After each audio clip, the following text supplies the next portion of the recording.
నమస్తే, welcome to యూఏటీవీ. తెలంగాణలో రాజకీయాలు చాలా రసవత్తరంగా కొనసాగుతున్నటువంటి అంశం ఏదైతే ఇప్పుడు 42% బీసీ రిజర్వేషన్కి సంబంధించి అదొక అంశం. స్థానిక సంస్థల ఎన్నికలు ముఖ్యంగా ఏదైతే పార్టీ మారిన 10 మంది ఎమ్మెల్యేల ఫిరాయింపు విషయంపై కూడా ఉప ఎన్నిక అనివార్యం తప్పకుండా వస్తుందంటూ కూడా ఈరోజు అసెంబ్లీ మీడియా పాయింట్లో మాజీ మంత్రి బీఆర్ఎస్ సీనియర్ నాయకులు బీఆర్ఎస్ ఎమ్మెల్యే జగదీష్ రెడ్డి సంచలన వ్యాఖ్యలు అయితే చేయడం జరిగింది. సో ఏదైనా స్పీకర్ విచక్షణ అధికారాల మీద కోర్టు చెప్పినప్పటికీ కూడా దాని మీద ఇంతవరకు ఎటువంటి ఒక నిర్ణయం, నిర్దిష్టమైనటువంటి నిర్ణయం లేదు. సో ఉప ఎన్నికలు పక్కగా రావాల్సిందే, ఏదైతే పార్టీ ఫిరాయించిన 10 మంది ఎమ్మెల్యేలు మట్టి కరవాల్సిందే అంటూ కూడా ఈరోజు మాజీ మంత్రి జగదీష్ రెడ్డి గారు చెప్పడం జరిగింది. సో దీని మీద మనతో పాటు మాట్లాడడానికి మన బీఆర్ఎస్ పార్టీ సీనియర్ నాయకులు మన గౌతమ్ ప్రసాద్ గారు మనతో పాటు ఉన్నారు, ఆయన అడుగుదాం. సో మరి నిజంగానే మంత్రి గారి అండ్ మాజీ మంత్రి జగదీష్ రెడ్డి గారి వ్యాఖ్యలను ఏ విధంగా చూడొచ్చు ఏంటి అనేది ఆయన మాటలు తెలుసుకుందాం. నమస్తే సార్. ఉప ఎన్నికలు వస్తాయా రావా అనేది రకరకాల ఆరోపణలు జరుగుతూ ఉన్నాయి. పార్టీ మారిన 10 మంది ఎమ్మెల్యేలు మొన్న 8 మంది మేము ఇంకా అదే పార్టీలో ఉన్నాం, వేరే పార్టీలోకి వెళ్ళలేదని చెప్తా ఉన్నారు. ముఖ్యంగా చూసుకుంటే దానం నాగేంద్రది ఒక డిఫరెంట్ ఇష్యూ, అదేవిధంగా కడియం శ్రీహరిది ఒక డిఫరెంట్ ఇష్యూ. డెఫినెట్లీ ఈ 8లో కాకపోయినా రెండింటిలో కంపల్సరీ రావాల్సింది ఉప ఎన్నిక అంటూ కూడా రకరకాల మాటలైతే జరుగుతుంది. ఈరోజు జగదీష్ రెడ్డి గారు మాట్లాడిన మాటలు మనం చూసుకున్నట్టయితే ఉప ఎన్నిక కంపల్సరీ రావగా తప్పదంటూ మాట్లాడడం జరుగుతుంది. నియోజకవర్గ ప్రజలకు ద్రోహం చేసిన పార్టీ ఏదైనా ఉందంటే అది కంపల్సరీ కాంగ్రెస్ పార్టీ. ఆ ఎమ్మెల్యేలు కూడా అలాగే మోసం చేసి వెళ్ళిపోయారు అని చెప్పేసి మాట్లాడుతూ ఉన్నారు. ఇక స్పీకర్ సరైన నిర్ణయం తీసుకుంటారని భావిస్తున్నాం అంటూ కూడా ఆయన మాట్లాడారు. ఎందుకంటే ఉప ఎన్నిక రావాలని కోరుకుంది. ఎందుకంటే బీఆర్ఎస్ పార్టీ పుట్టకముందే ఫిరాయింపుల చట్టం పుట్టింది అదే కాంగ్రెస్ పార్టీ నుంచి అని చెప్పేసి కూడా ఆయన వ్యాఖ్యలు చేశారు. ఏంటి అంటే నిజంగా ఉప ఎన్నికలు వచ్చే అవకాశం ఉందా, ఉంటే దానికి ఏ విధంగా సమాధానం అవుతున్నారు? ముందుగా అంటే ఉప ఎన్నికలకు సంబంధించింది మనం మాట్లాడుకోవాల్సి వస్తే కాంగ్రెస్ పార్టీ ఈ 10 మంది ఎమ్మెల్యేలు ఎవరైతే ఉన్నారో వాళ్ళని కాంగ్రెస్ పార్టీలో క్లియర్గా చేర్చుకున్నామని చెప్పేసి, కండవాళ్ళు కప్పుకున్నామని చెప్పేసి వాళ్ళు చెప్పారు, కప్పాము అని చెప్పేసి స్వయంగా ముఖ్యమంత్రి గారు చెప్పారు. అదేవిధంగా కాంగ్రెస్ పార్టీ పిసిసి అధ్యక్షుడు మహేష్ కుమార్ గౌడ్ గారు కూడా చెప్పారు. కానీ విచిత్రం ఏంటంటే కాలం గడుస్తున్న కొద్దీ మాకున్న అవకాశాల మేరకు మేము సుప్రీంకోర్టులో కేసు వేసిన తర్వాత సుప్రీంకోర్టు ఒక నిర్దిష్టమైన ఆదేశాలతో ఖచ్చితంగా ఈ ఫిరాయింపుల మీద మీరేం చెప్పదలుచుకున్నారో చెప్పాల్సిందే అని చెప్పేసి సుప్రీంకోర్టు అన్న తర్వాత కాంగ్రెస్ పార్టీకి ఏం చేయాలనో పాలుపోని పరిస్థితి. వాళ్ళు ఏం చేయాలనో వాళ్ళకి అర్థం కావట్లేదు. ఇప్పుడు చేర్చుకోలేదు అని అంటే ఒక సమస్య, చేర్చుకున్నామంటే ఇంకో సమస్య. చేర్చుకున్నామంటే చేర్చుకున్నాం అన్న తర్వాత ఖచ్చితంగా రాజీనామా చేయాల్సిందే, మేము ఆ పార్టీలోకి వెళ్ళిపోయామని చెప్పేసి అంటే. చేర్చుకోలేదు అని అంటే వాళ్ళు ఇప్పుడు ఎవరితో ఉన్నారు? మా పార్టీతోనైతే లేరు, బీఆర్ఎస్ పార్టీతోనైతే లేరు, మా అధినేతను కలవట్లేదు, మా వర్కింగ్ ప్రెసిడెంట్ గారితో కలవట్లేదు, మా హరీశ్రావు గారితో కలవట్లేదు, ఎవరితో కలవట్లేదు, పార్టీ ఆఫీస్కి కూడా రావట్లేదు, మీరు దగ్గర పరిస్థితి కూడా లేదు. సో వీళ్ళు ఏం చెప్పుకోవాలి ఇప్పుడు అనేది వాళ్ళకు ఒక పెద్ద ప్రశ్న. కాబట్టి ఇప్పుడు వాళ్ళకు దమ్ము కానీ ధైర్యం కానీ రాజీనామా చేసి ఉప ఎన్నికలకు పోవడానికి వాళ్ళు సిద్ధంగా లేరు. ధైర్యం దమ్ము కూడా లేదు వాళ్ళకు. ఎందుకు లేదనంటే వాళ్ళకు ప్రజల్లో ఉన్న వ్యతిరేకత. ఈ 2 సంవత్సరాల కాలంలో కాంగ్రెస్ పార్టీ ఆ రోజు ఏదైతే అబద్ధాలు చెప్పి అలవి కాని హామీలు ఇచ్చి గత ప్రభుత్వం మీద గోబెల్స్ ప్రచారం చేసి అబద్ధాలతో అవేవి వర్కౌట్ కాలేదు వాళ్ళకి. ఈ 2 సంవత్సరాల కాలంలో ప్రజలకు ఎక్కడా సింక్ కావట్లేదు మామి చేసిన ఆరోపణలు. సింక్ కాకపోయేసరికనంటే దీన్ని ఫేస్ చేయటం ఎలా అనేది వాళ్ళకు ఒక పెద్ద టాస్క్ అయిపోయింది ఎవరికి, కాంగ్రెస్ పార్టీకి. కాబట్టి ఇప్పుడు ఎన్నికలు వస్తే ఈ 10 మంది ఉప ఎన్నికలు వస్తే ఖచ్చితంగా బీఆర్ఎస్ పార్టీకి అనుకూలంగా ఉన్న పరిస్థితి ఉంది. ఈరోజు సారవంతమైన భూమి ఉంది ఈరోజు మాకు ఈ 10 అసెంబ్లీలో కూడా.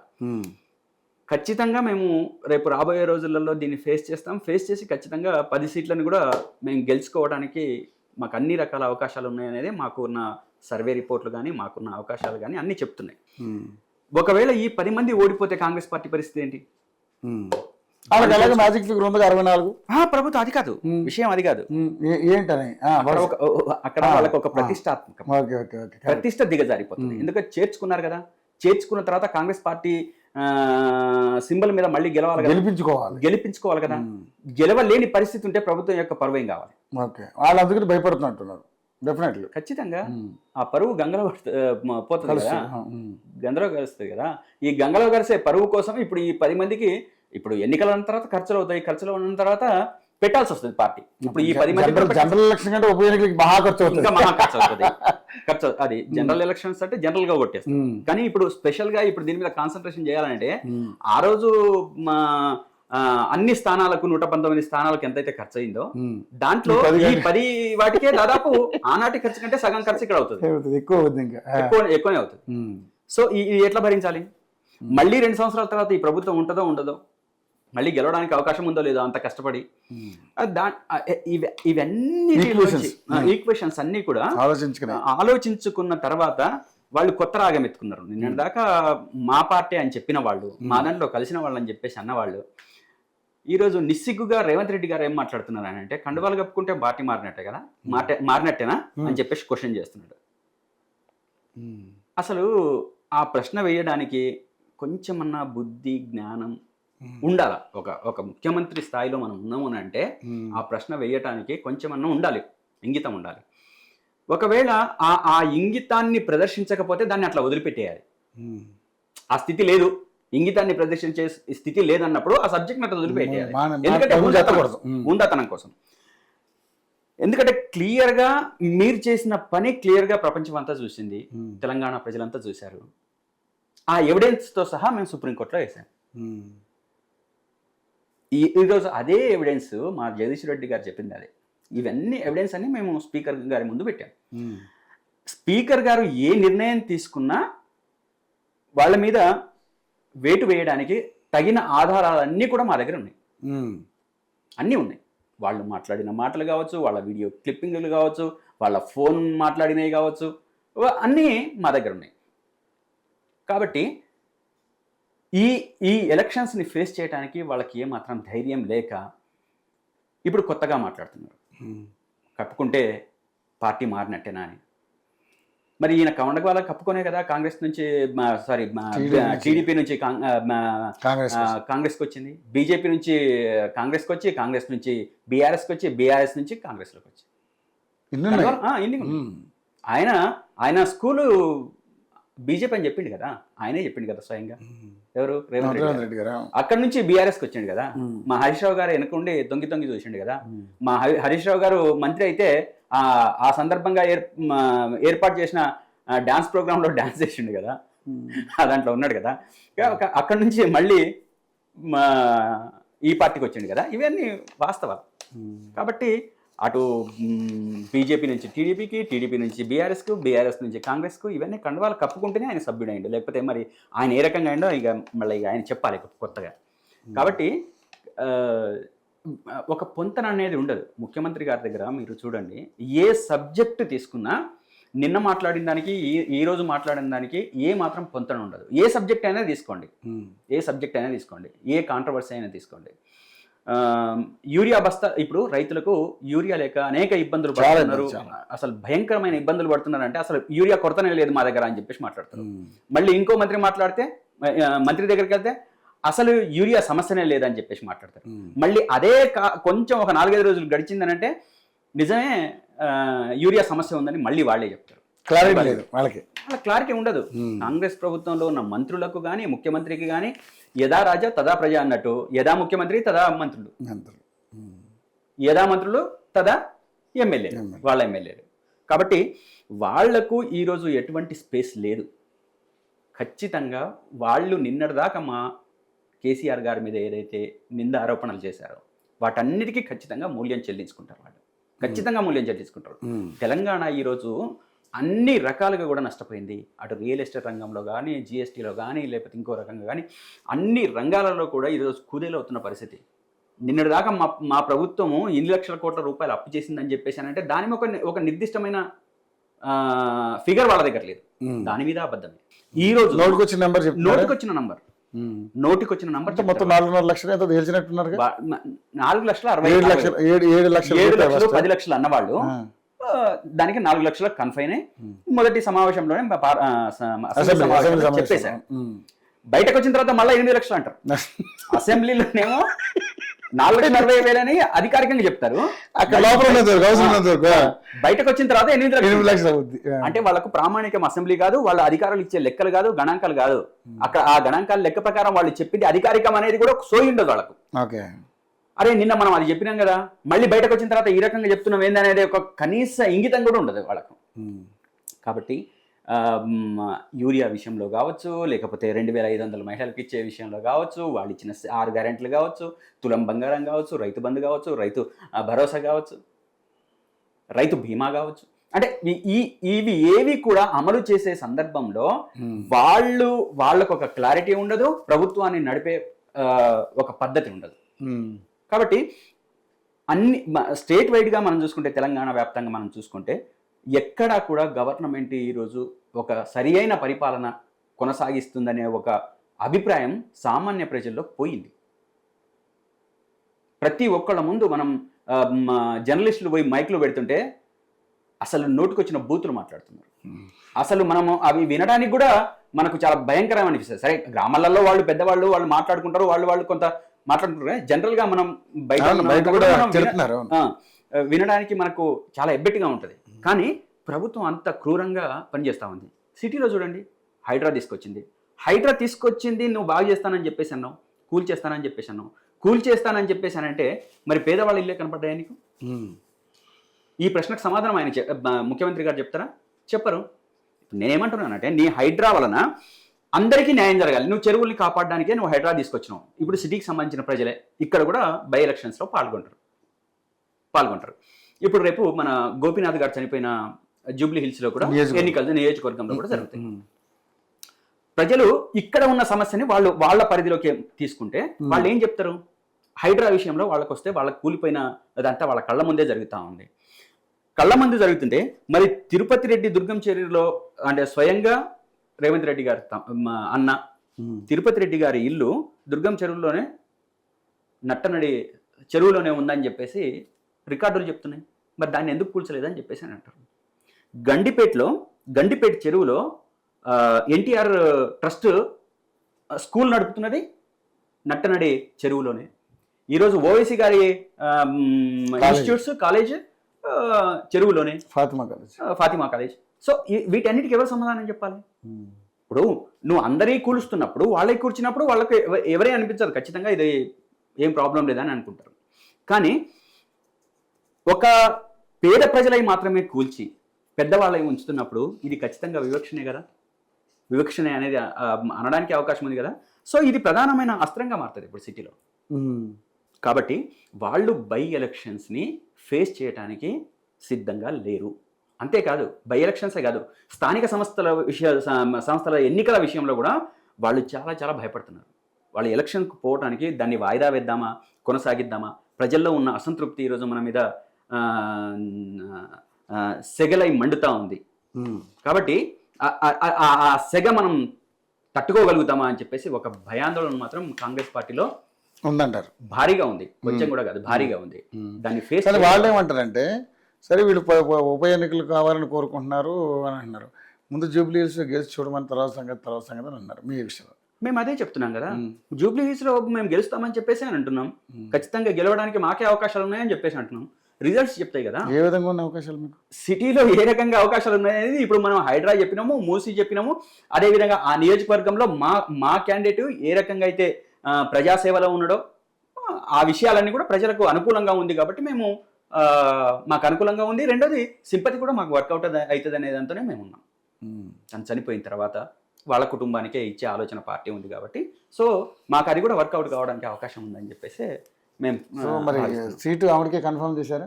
దాదాపు 90% సునీత గారికే, మాగంటి సునీత గారికి కేటాయిస్తారనేదే ఉంది చర్చ. సో మా కేటీఆర్ గారు కూడా అదే దాంతోనే పాజిటివ్గా ఉన్నారు. దాదాపు అదే కావచ్చు అని అనుకుంటున్నాం మేము. వేరే వాళ్ళ ఆలోచన అయితే లేదు ప్రస్తుతానికి. తనకే ఉంది. తను కూడా ఇప్పటికే డివిజన్ మొత్తం తిరుగుతున్నారు, అదేవిధంగా నియోజకవర్గం మొత్తం తిరుగుతున్నారు, డివిజన్ సమావేశంలో పాల్గొంటున్నారు. ఇప్పుడు భవన్లో జరిగిన మీటింగ్లలో కూడా తను పాల్గొన్నారు. సో తను యాక్టివ్గా ఉన్నారు కాబట్టి దాదాపు అదే ఖరారు కావచ్చు అనేది అనుకుంటున్నాను.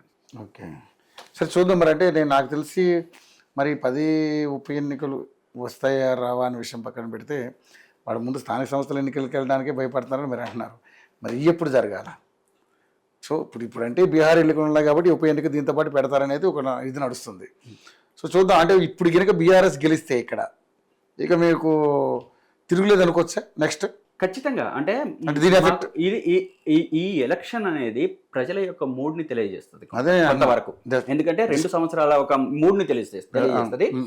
ఈ 2 సంవత్సరాల మూడ్లో ఉన్న ప్రజలకు మంచి జరిగిందా, చెడు జరిగిందా, వాళ్ళకు అనుకూలమైన పరిపాలన కొనసాగిందా, వ్యతిరేకమైన పరిపాలన కొనసాగిందా అని చెప్పేసి ప్రజలు ఇప్పటికే ఒక అంచనాకు వచ్చేసారు. ఆ అంచనా కారణంగానే మాకు ప్లస్ అవుతుందని మేము అనుకుంటున్నాం. ఈ నిరసన, ఈ అసంతృప్తి ఇంకా 2 ఏళ్ల తర్వాత అది ఎక్కువైతే తప్ప తక్కువ కావడానికి అవకాశం లేదు. ఎందుకనంటే మేము 10 సంవత్సరాల కాలంలో 4,60,000 కోట్ల రూపాయలు అప్పు చేస్తే వాళ్ళు వచ్చిన 22 నెలల్లోనే 1,80,000 కోట్ల రూపాయలు అప్పు చేశారు. ఇది అధికారికంగా వాళ్ళు చేశారు. మరి మేము 4,60,000 కోట్ల రూపాయల అప్పు తెస్తే మేము ఆనాడు కళ్యాణ లక్ష్యం ఇచ్చాం, రైతు బంధు ఇచ్చాం, రైతు భరోసా ఇచ్చాం, అదేవిధంగా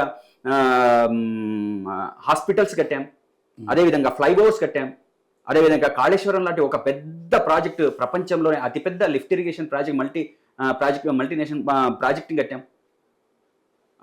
అదే మల్లన్న సాగర్ లాంటి రిజర్వాయర్ కట్టాం, సుందిల్ల లాంటి రిజర్వాయర్ కట్టాం. అంటే అనేకం. మేము తెచ్చిన అప్పుకు ప్రజలకు క్లియర్గా మేము ఖర్చు పెట్టింది ప్రజాధనం వృధా కాకుండా ప్రజల కోసమే ఆలోచించి ప్రజల కోసమే ఉపయోగించడానికి మేము అన్ని రకాలుగా. వీళ్ళు వచ్చిన తర్వాత కొత్తగా ప్రవేశపెట్టిన పథకం ఏదైనా ఉందా అని అంటే మేము పెట్టిన పథకాలే కదా, వాళ్ళు పేరు మార్చిండొచ్చు. ఫ్రీ బస్ లేదా? నేను అదే చెప్తున్నా. ఇది చెప్పే ఫ్రీ బస్ దగ్గరకు వద్దాం అనుకున్నా. ఎందుకంటే వాళ్ళు ఎంతసేపు ఫ్రీ బస్ విషయం మాట్లాడుతారు. ఈ ఫ్రీ బస్సులో అసలు ఫ్రీ బస్సు ఎవరికి ఉపయోగపడతా ఉంది? నిజంగా అదే పేదలుగా ఉన్న మహిళలకు ఎంతవరకు ఉపయోగపడుతుంది?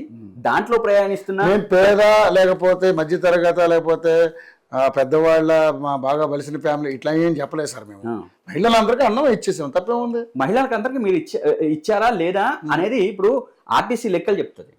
ఎందుకు చెప్తుంది అని అంటున్నా అంటే మొదట్లో ఫ్రీక్వెంట్ గా వచ్చే బస్సులు ఈ రోజు గంట 2 గంటలైనా రావట్లేదు. అదే గంట 2 గంటలు రావట్లేదు అని అంటే ఇప్పుడు టయానికి వచ్చే బస్సు గంట 2 గంటలు రావట్లేదు అంటే దానికి కారణం ఏంటి? బస్సుల సంఖ్య తగ్గించినట్టు కదా. అంటే మొదట్లో ఫ్రీక్వెంట్గా వచ్చిన బస్సులు ఆ తర్వాత రావట్లేదు అని అంటే దాని సమస్య ఏమై ఉంటుంది? ఖచ్చితంగా తగ్గించేశారు. అదే విధంగా సూపర్ లగ్జరీలో ఉండదు, డీలక్స్లో ఉండదు, అన్ని ఆర్డినరీలు. ఈ ఆర్డినరీలలో ఒక్కొక్క ప్రయాణికురాలు నిజామాబాద్ నుంచి హైదరాబాద్ రావాలన్నా లేదా కోదాడ నుంచి హైదరాబాద్కు రావాలన్నా ఎన్ని గంటల ప్రయాణం?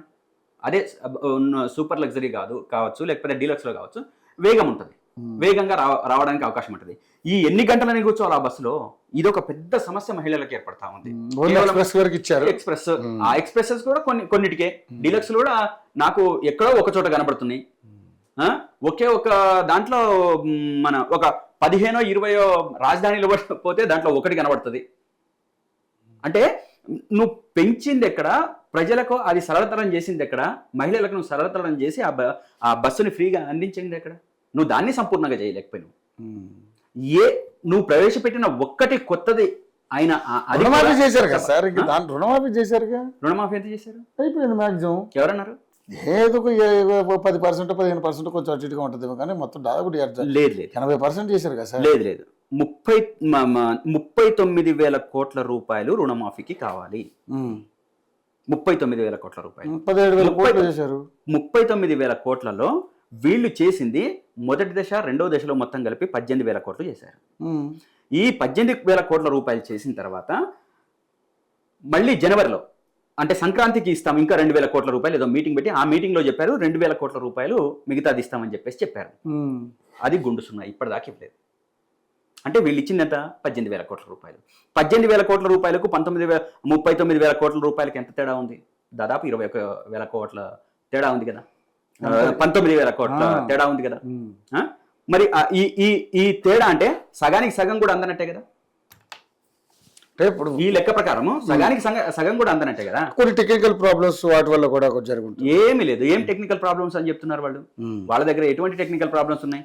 మా దగ్గర రైతు బంధుకు లేని టెక్నికల్ ప్రాబ్లము, లేదా మీకు వచ్చిన టెక్నికల్ ప్రాబ్లము, మీరు కొత్తగా కనుక్కున్న టెక్నికల్ ప్రాబ్లంలో సాల్వ్ చేసి ఎంతమంది ఏం సాల్వేషన్ కోసం మీరు ఏం ప్రయత్నం చేశారు? ప్రభుత్వం సాల్వేషన్ కోసం ఏం ప్రయత్నం చేసింది? ఇగో ఈ సమస్యలు వస్తున్నాయి అని చెప్పి ఆ సమస్యల్ని పరిష్కరించడానికి రైతుల ఖాతాలలో రైతు రుణమాఫీ అమౌంట్ వేయడానికి ఏం అడ్డం వచ్చిందని చెప్పేసి ఇన్ని రోజులైనా నీకు తేలలేదా? జనవరి ఎక్కడ? జనవరి, ఫిబ్రవరి, మార్చి, ఏప్రిల్, మే, జూన్, జూలై, ఆగస్ట్, సెప్టెంబర్, 9 నెలలు గడిచిపోయింది కదా. మరి 9 నెలల్లో మీరు చేసింది ఏంది? కాబట్టి వీళ్ళ లెక్కలన్నీ బొక్కలే, వాస్తవాలు ప్రజలకు చెప్పరు. అబద్ధాలు, గోబెల్స్ ప్రచారము, గత ప్రభుత్వం మీద పొద్దున్న లేస్తే తిట్టడాలు తప్ప వీళ్ళు ప్రజలకు ఒరగబెట్టింది ఏమీ లేదు అని చెప్పేసి మనం క్లియర్గా అర్థం చేసుకోవడానికి ఉంది. ఇది ప్రజలు గమనించారు. ఈ గమనించిన ప్రజలు ఖచ్చితంగా ప్రభుత్వానికి వ్యతిరేకంగానే ఉంటారని చెప్పేసి అయితే మేము బలంగా భావిస్తున్నాం. ఓకే. సో మొత్తానికైతే ఇప్పుడు వచ్చే ఉప ఎన్నిక కావచ్చు, రేపు రాబోయే స్థానిక సంస్థల ఎన్నికల్లో కావచ్చు, ఈ ప్రభుత్వానికి గట్టిగా బుద్ధి చెప్పాలని డిసైడ్ అయ్యారు. ఖచ్చితంగా తెలంగాణ రాష్ట్ర ప్రజలు చాలా చాలా తెలివైన వాళ్ళు. రాబోయే రోజులలో జరిగే ఏ ఎన్నికైనా టీఆర్ఎస్కు పట్టం కట్టడానికి సిద్ధంగా ఉన్నారనేది అయితే ఖచ్చితంగా చెప్పగలరు. ఇంటి పంచాయతీ తెచ్చుకోలేని వాళ్ళు ఇంకేం చేస్తారులే అన్నట్టుగా కూడా మాట్లాడుతూ ఉన్నారు. ఇవన్నీ రవి గారు, ఇవన్నీ పనికిరాని మాటలు. పోసుకోక మాట్లాడుకుని మీరు అంటున్నారు. మరి ఈరోజు సిద్దిపేట జిల్లాలో ఎందుకండి మరి చింతమడకలు ఎందుకు చేసిందామా ఈ బతుకమ్మ సంబరాలు? దాని వెనకాల ఏమన్నా పెద్ద కారణం ఉందంటూ? బతుకమ్మ కారణం లేదు, ఇంకోటి లేదు. ఇంకా ఏమన్నా కొంచెం లోతుగా మాట్లాడాలంటే మీరు కవిత గారిని అడగండి. ఆ అక్క మరి ఏం చెప్తుంది ఏమనేది కొంచెం లోతుగా ఇంకా తీసుకోండి. మాకు ఇంటి పంచాయతీ మాకేం లేదండి. మా పార్టీలో మేము చాలా క్లియర్గా ఉన్నాం, వెరీ క్లియర్గా ఉన్నాం. మాకు ఎటువంటి ఎవరితోని సమస్య లేదు. మాకు అది పెద్ద సమస్యగా మేము భావించట్లేదు మా పార్టీ. రేపు రాబోయే రోజులలో అది మాకు ఒక పెద్ద సమస్యగా సమస్యను క్రియేట్ చేస్తుంది కదండి. చేసుకోవడాన్ని మేము వ్యతిరేకించట్లేదు. ఆమె ఏం చేసుకున్నా అడ్డు చెప్పట్లేదు. ఏమైనా చేసుకొని అనేది మేము పార్టీగా చెప్పదలుచుకున్నాం.